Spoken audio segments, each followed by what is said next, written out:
네, 여러분 반갑습니다. 우리 주님의 크신 은총 그리고 놀라우신 평화가 여러분의 것이 되어지기를 축복드립니다. 성경 제일 첫머리에서 창세기죠.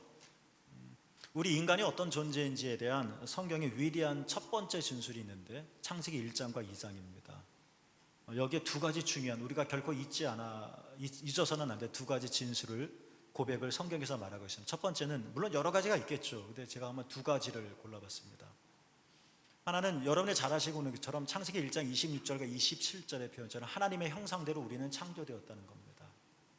우리는 어쩌다가 이렇게 저렇게 빚어진 존재가 아니라 하나님께서 목적을 가지고 우리를 만드셨습니다. 이것은 다 성경적인 언어죠. 하나님께서 내 얼굴을 가지셨다, 이런 외적인 형상을 말하는 것은 아닙니다. 우리의 보이진 않지만 우리의 본질을, 영혼의 깊은 곳을 가리키는 것이죠. 두 번째 놀라운 특징 중에 하나는 다 벗었다고 그랬죠. 이것도 그냥 사실적인 언어로 생각하지 마시고, 그럼 뭐 나체냐, 이상한 연상을 하지 마시고, 그건 종교적인 언어니까 그 언어로 들어야 되겠죠. 다 벗었습니다. 그런데 어떻다고 했나요? 부끄러운 줄 몰랐다. 요즘 우리들은 벗었으면 부끄럽죠. 수치심을 느끼죠. 옷을 벗어도 그런데 벗었다는 것이 이런 옷만이 아니라 내 안에 보이지 않는 어떤 것이 들켰을 때 우리는 부끄러움을 갖죠. 이 수치심이 심리학적으로도 지금 굉장히 중요한 이슈가 되어지고 있는데요. 그런데 창세기 1장과 2장에 보면 우리가 벗었대요. 다 드러났대요. 그런데도 창피하지 않았대요. 부끄러워하지 않았더라. 어느 신학자가 얘기했던 것처럼 벗었으나 부끄러울 줄 몰랐다는 것은 뭐 뻔뻔하다는 이야기가 아니라 이것은 하나님 앞에서의 관계인데, 우리가 하나님 앞에서 벗었지만 전혀 창피하지 않았다, 하나님을 피하고 싶지 않았다. 이것은 하나님과의 하나님과 사랑스럽게 일치하고 연합한 관계다. 신학적 언어로 표현하는 건데요, 이것을 의미하는 거죠. 어느 시인이 고백했죠. 제가 정확하게 기억은 못하는데, 사랑하는 자와 함께 침상에 들을 때는 옷을 다 벗는다라는 얘기를 했죠. 그러니까 시인의 고백처럼 사랑하는 사람과는 벗은 것이 전혀 수치스럽게 느껴지지 않은 거죠. 우리 인간이 그렇다는 겁니다. 자, 다시 반복드리지만 이것을 사실적인 언어로 생각하지 마시고 이것이 우리에게 풍겨주는 그 의미를 우리가 이해하면 좋겠어요. 이렇게 하나님이 편하다는 겁니다.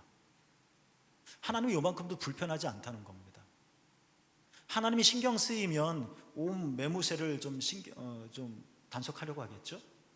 근데 하나님이 하나님을 가볍게 여긴다는 말도 아니지만 하나님이 편하다, 하나님을 사랑한다, 그리고 하나님이 사랑하신다는 것을 안다는 거죠. 매튜 폭스라고 하는 분이 계십니다. 최근에 신학계에 큰 변혁을 일으킨 분이기도 하시는데요, 이분이 이런 말을 했습니다. 인간의 시작은 원죄가 아니다.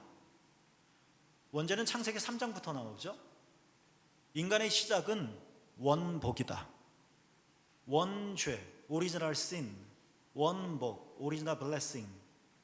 그러니까 원죄라는 말을 그대로 본따서 원복이라는 이야기를 한 겁니다. 이건 창세기 1장과 2장이잖아요. 그러니까 인간의 이야기의 시작은 타락이 아니라는 겁니다. 인간이 타락하지 않았다는 이야기가 아니라 우리의 시작이 뭔지를 이야기하는 겁니다.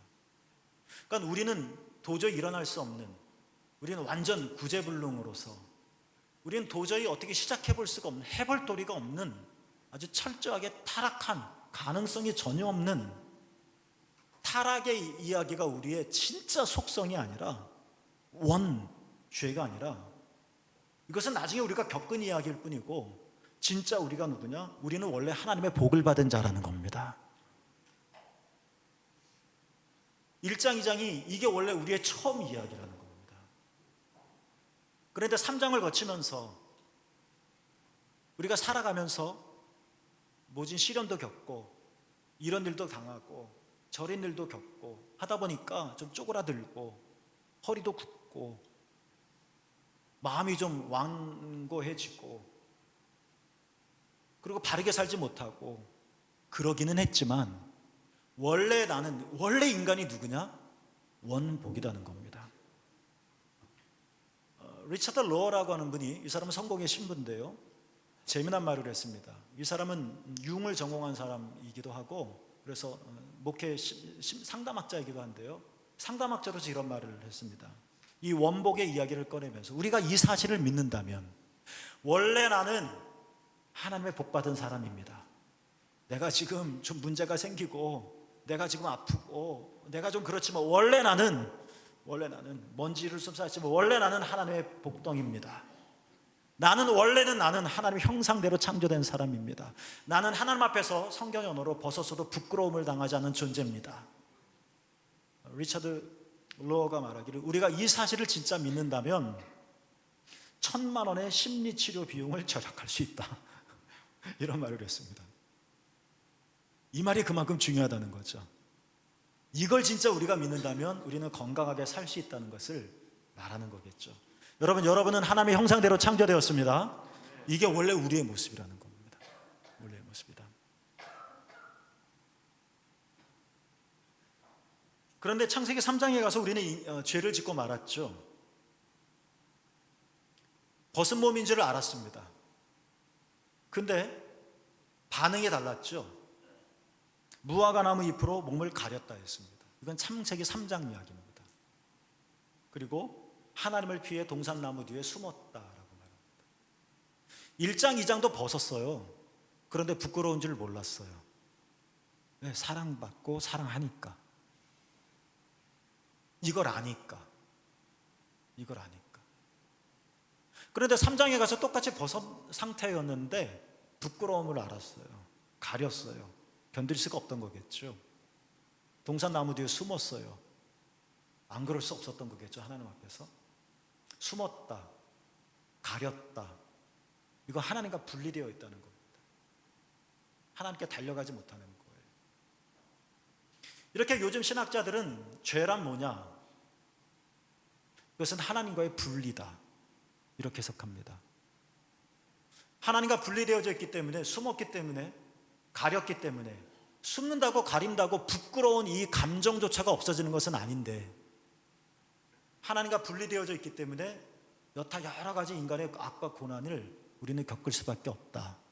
이것이 요즘 창세기의 일반적인 해석입니다. 오늘 제가 여러분들에게 드릴 말씀은 전에도 한번 말씀드렸던 건데요, 중요해서 다시 말씀드립니다. 뭐냐면, 우리는 원복을 가지고 태어났다. 하나님과 사랑의 연합이었다. 그래서 창세기 3장에서 하나님에게서 분리되었다, 가렸다, 숨었다, 하나님 앞에 다가갈 수 없다. 여기서 모든 우리가 겪는 인생의 문제들이 터져 나오는 거다. 그런데 초대교회는 이렇게 믿었습니다. 1세기, 2세기, 3세기까지는 이러한 신앙 고백을 했다는 거예요. 뭐냐면, 맞아요, 우리는 타락했습니다. 우리는 창세기 3장을 겪었습니다. 그러나 우리가 죄를 지었다고 해서 창세기 1장, 2장에는 하나님의 형상, 매튜 폭스가 말한 하나님의 원복, 이건 사라지지 않았다는 겁니다. 내가 타락했다고 해서 완전히 다른 존재가 됐다는 것이 아닙니다. 내가 타락하고 죄를 지어서 하나님을 등지기도 하고, 실수하기도 하고, 어그러진 길을 걷기도 하고, 잘못된 일을 행하기도 하지만, 악과 고난에서 우리가 신음하기는 하지만, 그러나 우리 안에는 여전히 하나님의 형상과 하나님의 생명이죠, 원복, 살아있다는 겁니다. 다만 기억하지 못한다는 것뿐입니다. 기억하지 못할 뿐이다. 이거를 이렇게 누가복음 15장에 나와 있는 세 개의 비유로 설명을 한번 풀어보겠습니다. 누가복음 15장에 세 개의 비유가 나옵니다. 세 개의 비유의 공통점은 뭐냐면, 첫째는 잃었다는 겁니다. 그래서 제가 따옴표로 좀 따와봤습니다. 잃은 양, 잃은 드라크마, 동전, 잃은 아들입니다. 이것은 예수님의 비유죠. 하나님과 멀어졌다는 겁니다. 동전은 주인의 주머니에 있어야 합니다. 근데 장롱 밑으로 가 있습니다. 본연의 위치가 아닙니다. 그래서 역할을 못합니다. 자기가 동전이라는 생각을 못하는 겁니다. 그렇게 살지 못하는 겁니다. 하나님과 이렇게 멀어지니까 양은 위험한 길에 놓이게 되었습니다. 동전은 깊은 어두움에 갇혀버렸습니다. 아들은 어떻죠? 불행하게 살아갈 수밖에 없었습니다. 이게 예수님의 세 가지 비유 중에 첫 번째 메시지입니다. 그럼 두 번째 메시지는 뭘까요? 세 개의 비유는 우리에게 이렇게 말합니다. 잃었지만 여전히 양은 양이고, 여전히 동전은 동전이며, 여전히 아들은 아들이라는 겁니다. 그래서 이번에는 양, 동전, 아들의 따옴표를 묶어봤습니다. 그렇습니다. 우리는 잃었습니다. 예수님의 비유를 그대로 따지다면 우리는 잃어버린 양입니다. 그러나 나는 양입니다. 양이 아닌 것이 아니라는 겁니다. 우리는 잃어버렸습니다. 그러나 나는 여전히 동전입니다. 잃어버렸을 뿐이지 동전의 가치가 없는 것은 아니라는 겁니다. 나는 잃어버렸을 뿐이지, 아버지를 떠났을 뿐이지, 나는 여전히 아들이라는 겁니다. 아들입니다. 예수님의 이 비유는 우리가 우리의 삶을 어떻게 대해야 할지 좀 알려주는 것 같습니다. 말하자면 우리는 우리 생애에 잃어버린 시간들이 있습니다. 후회스러운 과거들이 있습니다. 양이 그 길에서 벗어나 곤경에 처했었던 삶의 위기가 있습니다. 전혀 동전의 가치를 발휘하지 못하는 어두컴컴한, 누구도 찾지 못하는 깊숙한 곳에 감춰진 내 삶이 있을 수도 있습니다. 원래 나는 그렇게 살면 안 되는데 돼지들이 먹는 쥐엄나무 열매라도 먹고자 하는 참 어처구니 없는 일도 우리는 당합니다. 후회도 막심합니다. 그런데 이 비유는 우리에게 두 번째 이 사실을 알려줍니다. 그래도 당신은 아들이라는 겁니다. 그래도 당신은 양이고 당신은 동전이라는 사실입니다. 여러분, 우리의 삶에 어려움이 있을 수 있겠죠. 나는 아픕니다. 하나님을 막 열정대로 따라가지 못합니다. 우리는 하나님을 앙망하는 마음도 없는 것 같습니다. 힘듭니다. 그러나 기억하십시오. 예수님이 이 비유를 통해서 우리에게 3번이나 반복해서 말씀하십니다. 여러분은 그래도 불구하고 하나님의 자녀입니다. 이걸 기억하라는 것이 아닐까요? 마치 내 존재가 잃어버린 상태처럼 빠져들었다 할지라도 내가 잃어버렸다는 것을 생각하지 못하는, 이 생각조차도 잃어버린, 하나님이 나를 잊으셨다라는 생각, 그래도 여러분은 아들이라는 겁니다. 내 인생이 사정없이 밑바닥으로 기울어져 들어가도 기억합시다. 여러분은 동전입니다. 가치 있는 돈이라는 겁니다. 내가 혹 잘못 살아서 강도같이 살거나 잘못된 길을 걸었거나 주님이 원하시는 삶을 살지 못했다 할지라도 잃어버렸어도 기억합시다. 여러분은 그래도 양이라는 사실입니다. 내가 누구인지, 나는 잃어버려서, 나는 타락해서, 나는 창세기 3장을 겪어서 나는 정말 소용없는 인물이고 대책 없는 사람이라는 이런 평가로 시작하는 게 아니라 이런 원죄로 나를 시작하지 말고 원복으로 시작하라는 겁니다. 여러분은 하나님의 복을 받을 자라는 것입니다. 여러분은 잘 될 것입니다. 그렇죠? 이게 나라는 겁니다. 이 비유의 3번째 의미는 이겁니다. 잃은 것을 다시 찾았다는 겁니다. 목자는 그 잃은 양을 찾을 때까지 찾았습니다. 여인은 등불을 켜고 온 집안을 쓸며 샅샅이 뒤져서 마침내 찾았습니다. 아들도 마찬가지입니다. 아들이 제 발로 걸어온 것 같지만 그 이야기의 핵심은 아버지가 아들을 기다렸다는 겁니다. 주님은 여러분을 찾으십니다. 창세기 1장 2장 우리는 원래 하나님의 은총과 복 안에서 태어났고 하나님의 형상이고 부끄러움이 없을 만큼 우리는 원복을 받고 태어난, 이게 원래 우리의 모습입니다. 근데 창세기 3장 우리가 죄를 지었습니다. 하나님과 분리되었습니다. 기억을 못합니다. 잃어버렸습니다. 그런데 누가복음 15장의 세 번째 메시지는 기억하지 못하는 영혼의 망각증을 가진 나를, 아버지 집에 갈 생각조차도 못한 나를 주님이 찾아내신다는 겁니다. 여러분, 이 사실은 우리가 내 삶을 매우 희망적으로 바라볼 수 있게 해주는 것 같습니다. 여러분 걱정하지 마십시오. 하나님이 여러분을 찾으십니다. 이 사망의 음침한 골짜기에서 누가 내 목소리를 알아들을까? 여러분 걱정하지 마십시오. 하나님께서 여러분을 찾아오실 것입니다. 내 잃어버린 삶을 어떻게 내가 회복할 수 있을까? 여러분 염려하지 마십시오. 하나님께서 회복시키실 것입니다. 잊은 것들을, 잃어버린 것들을 하나님이 다시 찾으십니다.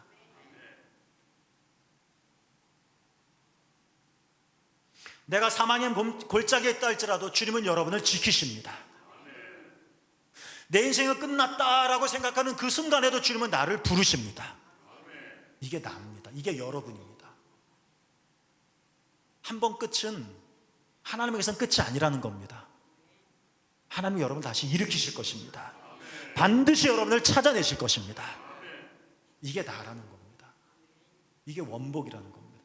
원복이 내 안에 사라지지 않았기 때문에, 하나님의 형상이 내가 타락했다 할지라도 없어진 것이 아니기 때문에 내가 기억하지 못할 뿐이라는 겁니다. 아버지를 제대로 기억하지 못해, 아버지의 사랑과 이 크신 능력을 알지 못해서 교만하게 떠나간 것뿐이기 때문에 기억하지 못해서. 여러분, 이 주님의 은총을 기대하십시오. 희망을 가지십시오. 주님께서 갚으실 것입니다. 주님께서 다시 찾아주실 것입니다. 주님은 이렇게 우리를 애타게 찾으시고 어둠 속에 갇힌 나를 다시 끄집어내시고 고난당하는 나를 다시 제 위치에 놓으시고 죽음의 위기에 빠진 나를 다시 온전한 자리에 옮겨 놓으시고 그러게 나를 찾아오시고 나로 기억나게 하시고 생각하게 하시고. 그런데 내가 그 주님의 부르심을 잘 듣지 못한다는 겁니다. 여호와의 손이 짧아서 너희를 구원하지 못한 줄 아느냐? 아니라는 겁니다. 주님은 지금도 여러분을 찾으십니다. 지금도 주님은 여러분에게 달려오십니다. 근데 내가 그걸 못 듣는 겁니다. 왜요? 우리 삶이 너무 복잡해요. 복잡하지 않으면 살 수 없는 현대시대인 것 같습니다. 만나야 될 사람들이 너무 많고 해야 할 일이 너무 많습니다. 아무것도 하지 않으면 내가 뒤처지는 것 같다는 생각이 듭니다. 스케줄이 없으면 내가 무능하다는 생각을 하게 됩니다. 그리고 우리는 이 복잡한 삶 속에서 피곤해합니다. 그러니까 귀가 닫힙니다. 주님을 향하여 마음을 펴지 못합니다. 삶에 지쳐서. 주님은 지금도 우리를 찾으시고 달려오시는데 우리가 왜 그 주님을 환영하지 못할까? 의심 때문에 그렇기도 할 겁니다. 의심은 내 안에 솟아나는 것이지만 의심은 주님이 주시는 것은 아닙니다. 그것은 마귀가 심어놓은 겁니다. 마태복음 4장에서 마귀가 예수님을 시험합니다. 3번. 그때마다 마귀가 예수님에게 이런 말을 합니다. 네가 만일 하나님의 아들이거든 말을 합니다. 예수님은 하나님의 아들입니다. 이 말에 흔들림이 없었습니다. 너 진짜 하나님 아들 맞아? 하나님 아들 맞아? 그것도 없었습니다. 하나님의 아들이시니까. 그래서 끄떡없이 당신의 길을 걸어가시고 당신의 말을 하시며 마귀를 물리칩니다. 예수님에게 이런 말을 했듯이 마귀는 똑같이 오늘 우리들에게 그런 말을 합니다. 네가 만일 하나님의 아들이거든, 내가 만일 하나님의 딸이거든 이것은 아들이냐 하나님의 자녀라는 진위를 우리에게 묻는 것이 아니라 우리를 의심의 구름에 갇히게 하는 겁니다. 내가 사정없이 무너질 때 마귀가 우리에게 속삭여, 너 하나님 아들 맞아? 내가 무너졌을 때, 일이 슬플 때 마귀가 우리에게 말합니다. 그 틈을 타서 말합니다. 너 하나님 아들 진짜 맞아? 내 삶이 속절없이 무너지니까 내가 만일 하나님의 아들이거든, 이 말을 맞아 나는 하나님의 아들이야 라고 믿음으로 받아들이는 게 아니라 의심이 싹 틉니다. 진짠가? 진짠가? 예수님은 능히 이기셨지만 우리는 연약하여 의심이 자꾸 쌓입니다. 어려움에 당하면 갑자기 병원에서 중병입니다 라는 진단을 받거나, 잘 되던 일이 딱 멈춰버리거나, 별일 없겠지 했던 일이 갑자기 수돗물 터지듯이 빵 터져서 내 삶을 혼란스럽게 만들 때나, 스스로 믿음의 길을 제대로 걸어가지 못해서 송구스러움이 가득 차 있을 때, 여러분 그때 마귀가 우리에게 이런 말을 할 겁니다. 내가 만일 하나님의 아들이었든. 우리에게 이렇게 의심을 준다는 겁니다. 이런 의심이 쌓이면 우리는 장롱 밑이 내 인생이라고 결정할 겁니다. 이런 의심이 우리 안에 지배를 하면 우리 이렇게 길 잃다가 낭떠러져 죽을 팔자라니 생각할 겁니다. 어찌할 수 없을 거라고 말할 겁니다. 주님은 찾아오시는데. 실패와 좌절이 우리의 눈을 어둡게 하고 무기력하게 만들고 무정하게 만들어서 우리로 길을 찾지 못하게 만듭니다. 방황케 하는 겁니다. 여기에 문제가 생기는 겁니다. 이사야 51장, 예언자 이사야가 이 말씀을 막 선포하던 그 시대에 40장부터 50장까지는 이사야, 바벨론 포로, 극도의 고통 속에 있을 때 하나님께서 해방을 선포하신 내용입니다. 그런데 믿지를 못합니다. 마치 장롱 속에 있는 동전을 끄집어내겠다고 달려오시는 여주인처럼 주님께서 말씀하시건만 바벨론 70년 포로 생활을 하니까 이걸 받아들이지 못하는 겁니다. 원하는데, 소원하는데, 기도했건만 정작 그 말을 귀에 들리니까 못 믿는 겁니다. 여러분 이해되시겠죠, 이 말이? 그때 계속 하나님께서 말씀하시는 겁니다. 오늘도 그 한 구절입니다. 이사야가 외칩니다. 의를 따르며 여호와를 찾아 구하는 너희는 내게 들을지어다. 뭘 들으라는 겁니까? 함께 읽어보겠습니다. 너희를, 시작. 너희를 떠낸 반석과 너희를 파낸 우묵한 구덩이를 생각하여 보라. 여러분 이건 비유입니다. 진짜 바위를 일컫는 것이 아닙니다. 내가 너희를 구원할 것이다. 내가 너에게 희망의 말을 전한다. 진짜요 주님? 근데 이상하게 나도 모르게 자꾸 장롱 밑으로 기어 들어갈 때, 주님의 말씀에 의심이 쌓일 때, 삶이 너무 복잡하고 피곤해서 겨를도 없을 때 주님께서 우리에게 더 큰 소리로 외치는 겁니다. 들어라. 생각해봐라. 들어봐라. 생각해라. 기억해봐라. 뭐를요? 여러분 이것을 영상으로 만든다고 한번 생각해 보십시오. 주님이 저 바위를 가리켜 말씀하십니다. 얘들아, 막 방황하고 있는 우리들에게 얘들아 저 바위를 봐라. 반석을 보아라. 봤겠죠? 향하겠죠? 그때 주님이 이렇게 말씀하시는 겁니다. 너희가 거기서 떨어져 나왔다. 막 내 안에 온통 혼동투성이어서 어디가 방향인지 도저히 감을 잡을 수 없을 때, 하루하루 신음하고 그냥 하루하루 사는 것이 용할 때, 하늘을 우러러볼 여유조차 마음의 힘도조차 없을 때,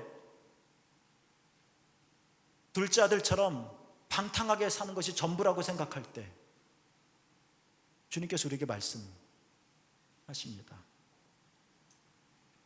저 우묵한 구덩이를 생각해봐라. 바라봤겠죠. 너희가 거기서 나왔다. 여러분, 우리가 바위 조각이란 말이 아니면 이것은 은유입니다. 비유지요. 우리가 어디서 시작되었는지, 우리가 어디서 나왔는지 생각해 보라는 겁니다. 어쩔 수 없어. 내가 아무리 길을 쓴다 할지라도 우리는 창세기 3장 이 원죄에서 어떻게 해결받을 수가 없어. 우리는 비련한 존재야. 장롱 속에 갇히지 말고 밑바닥에 기억하라. 너희가 어디서 나왔는지, 너희가 누구인지를 생각해 봐라. 너희는 하나님의 원복을 가지고 있다. 너희는 하나님의 형상대로 창조되어져 있다. 너는 부끄러워하지 않는 존재다. 너희 안에 하나님의 생명이 있다. 안개가 가렸을 뿐이고 우리의 삶이 흔들릴 뿐이고 우리가 지금 시련을 만나 어렵고 무기력할 뿐이지, 우리 안에 이 엄청난 하나님의 생명이 있다. 방황할 때, 아니면 삶의 즐거움에 쫓겨갈 때, 막 쫓아다닐 때 생각해 봐라. 우리가 어디서 나왔는지, 여러분이 누군지 생각해 봐라. 내 삶이 누구의 손에 의해서 떠받쳐져 있는지 기억해 봐라는 겁니다. 그분이 누구십니까? 하나님이십니다. 하나님을 기억하라는 겁니다. 너무나도 힘들고 가슴에 철썩 내려앉을 것 같고 일어설 힘조차 없을 때 기억하라는 겁니다. 아니야, 너희는 복받은 자야. 너는 하나님의 형상이 너 안에 있어. 하나님의 생명이 너희 안에 있다니까 기억하라는 겁니다. 방탕의 길을 걸어가며 완전히 반대길을 헤맬 때, 이게 전부라고 우리가 즐거워할 때, 이게 인생의 낙이라고 생각할 때 주님께서 우리에게 찾아오십니다. 말씀하십니다. 잃은 것들을 다시 회복시키십니다. 너희가 누구인지를 생각해 봐라. 너희가 어디로 가야 될지를 생각해 봐라. 너희가 어디서 나왔는지를 생각해 봐라. 기억해 봐라. 내 인생이 누구의 손 위에 있는지 한번 떠올려 봐라. 하나님이다라는 겁니다. 우리는 하나님에게서 나왔습니다. 여러분은 하나님에게서 나왔습니다. 하나님 없이는 살 수가 없습니다. 아무리 여러분이 하나님 없이도 살 수 있다고 외쳐본들 우리는 하나님 없이는 살 수 없게 되어져 있습니다. 하나님께로 돌아가야 합니다. 우리의 존재가 잃어버렸다면 다시 하나님께서 회복시킬 것이니 그 음성의 귀를 기울이자라는 겁니다.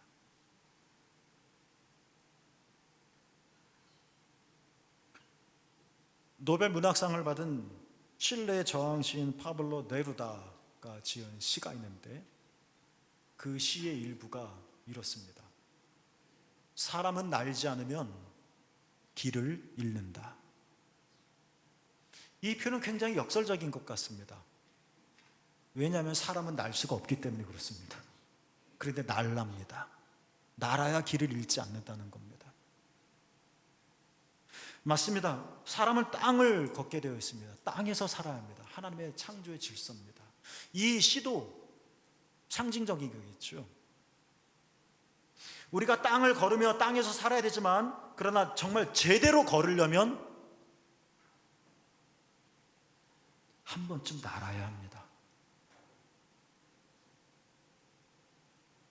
우리는 두 발로 사는 존재이기 때문에 하루 중 온종일 하늘을 날 수는 없습니다. 그렇게 살라고 말하는 게 아닙니다. 24시간 중에 대부분의 시간 우리는 열심히 땅에서 걷고 뛰고 해야 됩니다. 그러나 제대로 걸으려면 내가 진짜 제대로 걷고 있는 건지, 내가 정말 제대로 살고 있는 건지, 내 앞에 뭐가 있는지 알려면 한 번쯤은 나르라는 겁니다. 날아서 보라는 겁니다. 그래야 제대로 걸을 수 있고, 그래야 옳은 길을 걸을 수 있고. 새물교회 여러분, 그러니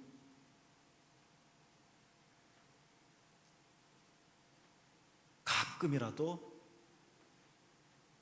하늘을 날아보십시오. 여러분 보고 24시간 온종일 교회에서 살아라는 것도 아니며, 여러분이 진짜 신앙생활을 잘하는 거라면 온종일 기도해라 이런 얘기도 아닙니다. 우린 그렇게 할 수 없습니다. 그렇게 해서도 안 됩니다. 그러나 여러분의 모든 신앙의 여정뿐만 아니라 여러분의 삶의 모든 걸음걸이가 진짜 올바른 건가? 내가 잘 살고 있는 건가? 내가 바른 길을 걸어가고 있는 건가? 내가 어디로 가야 되는 걸까?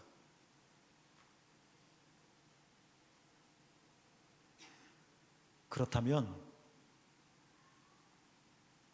하루 중에 짧은 시간이라도 여러분 위에 계신 분을 기억하십시오. 그게 여러분이 행복하게 사는 방법이라는 겁니다. 주님을 기억하라는 겁니다. 내가 하늘을 알지 않으면서 내 길이 맞다고 함부로 말하지 말라는 겁니다. 하늘을 날아본 경험이 없으면서 나는 잘 살아왔다라고 함부로 말하지 말라는 겁니다. 내가 내 길을 알지도 못하는데 어떻게 그렇게 단언할 수 있습니까? 날아봐야 볼 수 있는데. 하늘을 나는다는 이 신의 표현은 이건 바로 기도입니다. 기도입니다. 열심히 사십시오. 성실하게 사십시오. 요령 피우지 마십시오. 게으르지 마십시오. 그러나 기도하십시오. 기도해야 내 성실과 내 열심과 내 부지런함이 가치가 있는 것이죠. 우리가 기도로 하루를 시작하거나 하루를 마감한다는 것은 내 소원을 아뢰는 것만이 아니라 그 기도의 대화 속에서 내가 누구인지, 내가 어디서 시작되었는지 이걸 기억하게 해준다는 겁니다. 하나님은 나를 사랑하시며 내 안에 하나님을 사랑하는 마음이 있다는 것을 확인받는 시간이라는 겁니다. 그거 확인받으면 우린 에너지가 넘치게 되어질 겁니다. 여러분이 기도하면서 어떻게 말로 표현할 수는 없지만 주님이 가깝게 여겨진다면, 여러분이 기도하는 중에 예수님의 말씀처럼 우리 주님이 친구처럼 보여진다면 여러분은 훌륭한 기도를 드리고 있는 것입니다. 기도를 하는데도 하나님이 자꾸 멀어져 가는 것 같다면, 하나님께서 점점 멀리 가는 것 같다면 우리는 더 기도해야 할 겁니다. 기도는 이겁니다. 하늘을 나는 것인데 하나님의 원복을 가진, 하나님의 형상을 가진 나, 그러나 타락함으로 분리되어져서 내 안에 하나님의 생명이 있음에도 불구하고 그것을 알지 못하는, 마치 예수님의 비유처럼 밭에 감추어진 보화처럼 내 삶에 보화가 있는데 감춰져 없는 것처럼 사는 내 우울한 내 인생을 주님께서 다시 잃은 것들을 찾으시듯이 우리의 잃어버린 것들을 회복시키기 위해 여러분에게 오십니다. 그걸 듣자는 겁니다. 그분 마중 나가자는 겁니다. 그래서 하늘을 날아보자는 겁니다. 기도하자는 겁니다. 이 기도를 드릴 때 우리는 정말 하나님이, 내가 구구절절 기도를 못한다 할지라도 하나님이 기도 중에 나와 진짜 가깝구나, 주님 정말 내 안에 계시는구나 라는 것만 내가 한순간 느낀다면 여러분은 기도 잘하고 계시는 겁니다. 이것이 나의 힘이 되어질 것입니다. 나는 빛나게 되어질 것이죠. 기억하세요. 여러분은 어디든지 어느 순간이든 이미 하나님의 은총 안에 있습니다. 거기서 힘차게 행진하시기를 주님의 이름으로 축복합니다. 기도하겠습니다.